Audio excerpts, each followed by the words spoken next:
Belly up to the bar, barflies, and have a drink with me. My name is Kellen, and this is the Midwestern Barfly Podcast.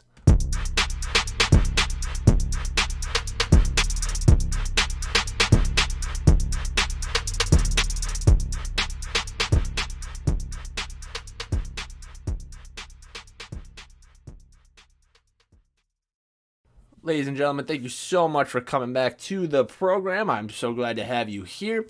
This is the third episode of the Midwestern Barfly Podcast, and it is sponsored by the Midwestern Barfly Gazette shop. Yes, ladies and gentlemen, we have our very own store. It's our very own merch store where you can find all the goofy merch that you could desire.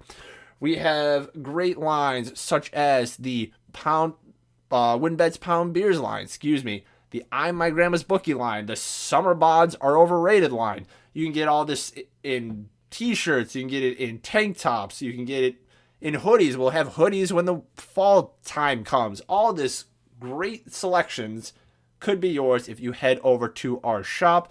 You will see a link down below wherever you are listening to this podcast, and you can browse our entire store, fill up your cart, and use the promo code MWBFG for 25% off your order. That is MWBFG for 25% off your order. And go nuts. We want to see you in our merch. And if you do buy some, make sure to tag us on social media when you take a picture in our merch. We love to see it, and we'll retweet it, share it, let the world show that you are a barfly indeed. Now that is out of the way, though, let's get into the show. We got a good line of topics to go through. But the first one to start off with, let's talk about one of my favorite teams in the world. Let's talk about the Chicago Cubs and the one and only Willson Contreras. Ladies and gentlemen, I would like to start this episode talking a little bit about baseball. Now, this isn't going to be like last week where we're talking about a couple idiots smacking each other over fantasy football. No, we're going to talk about actual baseball. We're going to talk about the Chicago Cubs, and we're going to talk about Willson Contreras and his contract situation. Now, for those of you that don't know, Willson's been in the league for a little bit now. He was part of the 2016 team that won the World Series, and he's coming up on the end of his contract. Which begs the question, what would you do with someone of his talent that is coming up on the end of his contract? Would you trade him? Or would you re-sign him? Now, I know there's two schools of thought to this. I know there's two sides to this story. But to me, I feel like the Cubs would be stupid not to re-sign him. And here's why. Now, I get it. I get that trading him is going to bring in a lot of prospects. I know it. I get a talent like him. With a talent like him, you can get an absolute haul of young guys to help build your team for the future. But at the same time, what's a team without a leader? What's a team without that veteran presence in the clubhouse to help push them to the promised land? What is it? It's just a bunch of young guys pussyfooting around on the field. Because, I mean, think about it. Like, David Ross, the manager, he can do all he can with this team if Willson were to go and you were just bring in a bunch of young talent and like Joe Schmoes on the into the locker room, into the clubhouse. But you need that guy that's done it already. You need that guy like Willson who has a ring, who's playing at the top of his game, who, by the way, is a catcher. And personally, I don't think the catcher position in baseball is the deepest. Like, to me, I could probably name off the top of my head 5, maybe 6 catchers that are up at the top there. And then once you get after that, it just kind of trails off there. So with a position like that, why would you get rid of him? And why not just re-sign him? Because I get he's going to garner a lot of extra money. You're going to have to sign him to a big paycheck. But guess what? You did that to Jason Hayward. Jason Hayward has not lived up to that bill that you paid him. What did the Cubs sign him to? 8 years, 100, God knows how many $1 million. It's the most ridiculous contract ever, next to Soriano back in the day. But I mean, at least he smacked a couple home runs and stole a few bases now and again. But you see, I just look at Willson and I go, this should be the guy that leads this team. He's like 30 years old. Like I said, he has already won a title. He knows what it takes to play in the bigs. Why don't you make him your veteran presence? Because why don't you make him the guy to help mold this team into what it can become? Because think about it. Like, you don't even have to go into the leadership stuff. Think about what he's doing right now at the plate. This man is hitting .276. That's second amongst catchers. And to be honest, he's got 20 more at-bats than the guy that's in first. So really, I'm going to call him first. I'm going to say he's first in batting average. He's got 9 home runs, first amongst catchers. 45 hits, first amongst catchers. And a .401 on-base percentage, first amongst catchers. He's doing great. He's playing like an elite catcher. And to me, you should just resign him. Open up the fucking wallet, Tom Ricketts, and resign this guy. Make him a Cub for life. Make sure he does not leave those pinstripes. Make sure he does not leave Cubby Blue.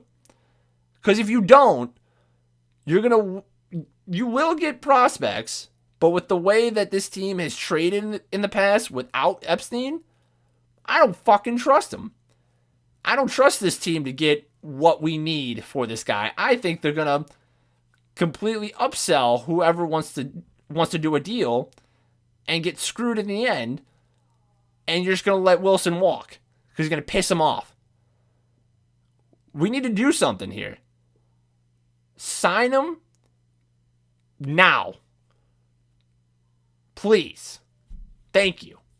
All right, ladies and gentlemen, for the next segment, I want to talk about a fun story, which I thought was funny, but the lesson behind it is never leave a sporting event early.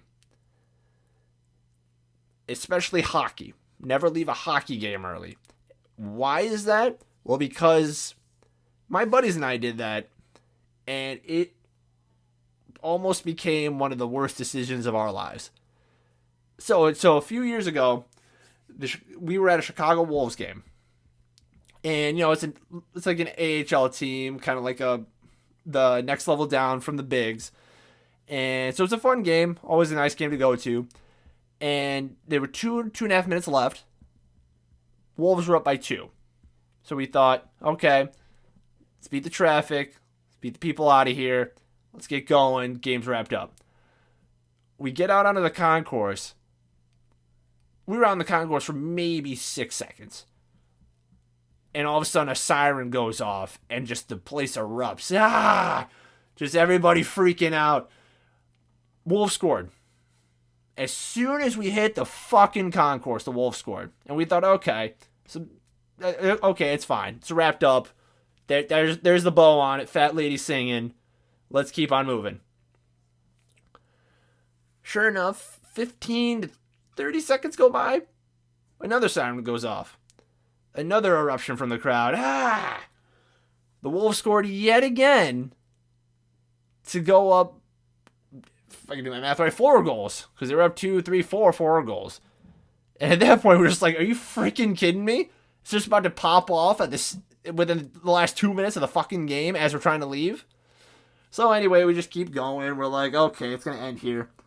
As soon as we almost get out the door, there's like pillars, like pedestals, right by the exit. And on those, they have little TVs, so like if you're on the concourse getting a beer or whatnot, you can still watch the game as you're getting your beer.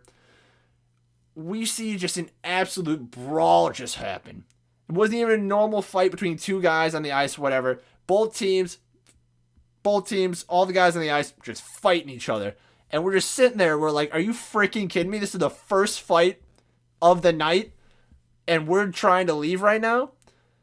It was astounding. And we were standing there watching this screen, and my buddy just out of nowhere just goes, why are we watching this here if it's going on in there? And he was right. We were just standing there in awe watching this. And we're like, what the fuck are we doing? Let's watch it live. So we go back in the arena, and we catch the tail end of it. But the best part of this fight was they figured out who was to blame, who they're kicking out, penalties, all that shit. Turns out the guys that went back in the tunnel, going to the dressing room, they met up with each other. They started fighting in the tunnel. It was so dope. And we got to catch it on the screen, on the Jumbotron. Everybody was laughing. Everybody was having a good time. It was fantastic. And I have to admit, it was probably the greatest hockey game I've ever been to in my entire life. The fact they had a WWE style melee in the fucking tunnel heading to the dressing rooms just capped off the night for me. And it just made me go, I'm never leaving a sporting event early ever again.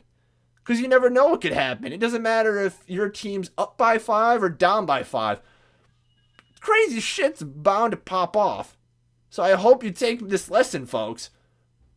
Expect the unexpected. Wait till the end. Get your money's worth. Because who knows what's going to happen.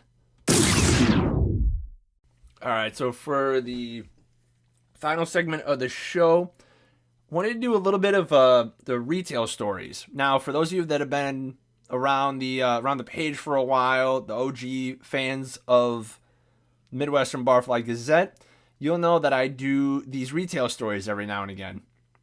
And these are stories from my buddy. I call him Ezekiel on the page, just because I can't use his real name, and because I think Ezekiel is a funny name. So I call him Ezekiel. He always gives me these out of the box crazy retail stories that happens to him at his job.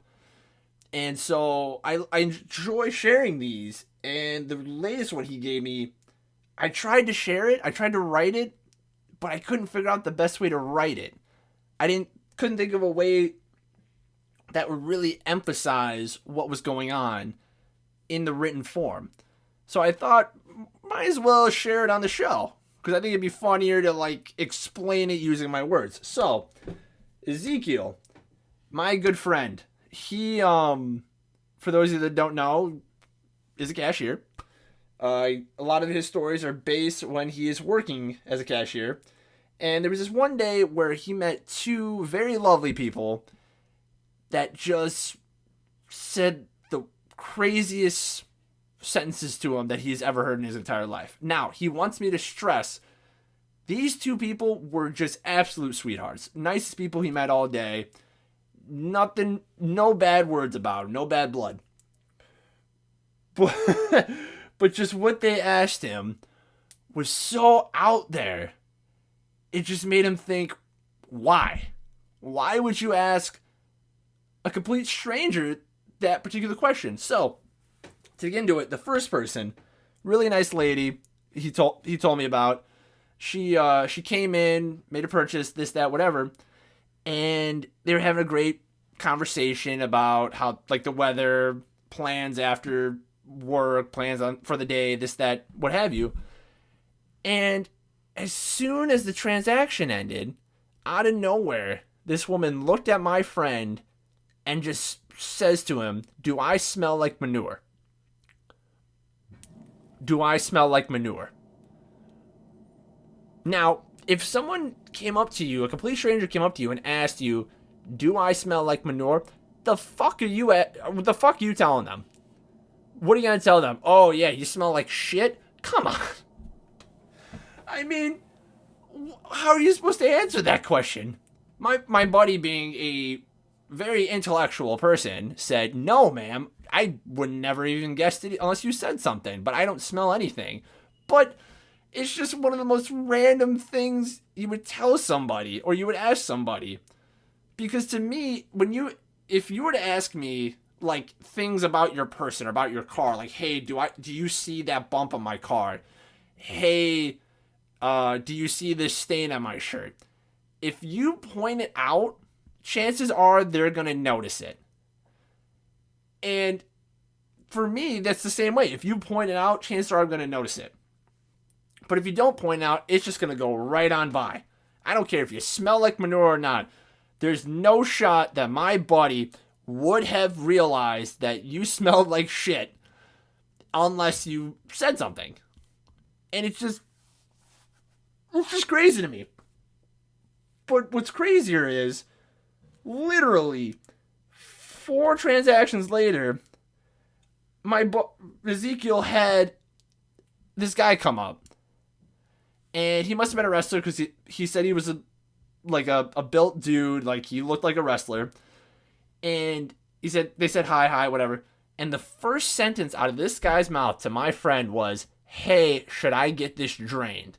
And my friend looks up, and this guy is pointing to his cauliflower ear and says, "Should I get this drained?" Just 2 crazy sentences, one after another. The cauliflower ear being the craziest because it's like, my friend's not a doctor. He's not going to tell you, yeah, you should get it trained, or no, you shouldn't get it trained. He doesn't know the first thing about cauliflower ears and all that. So why would you ask that? Why would you ask anybody that? Because again, going back to what I already said, that's just something where unless you point it out, a person is not going to notice it. I wouldn't notice it. My Ezekiel wouldn't notice it.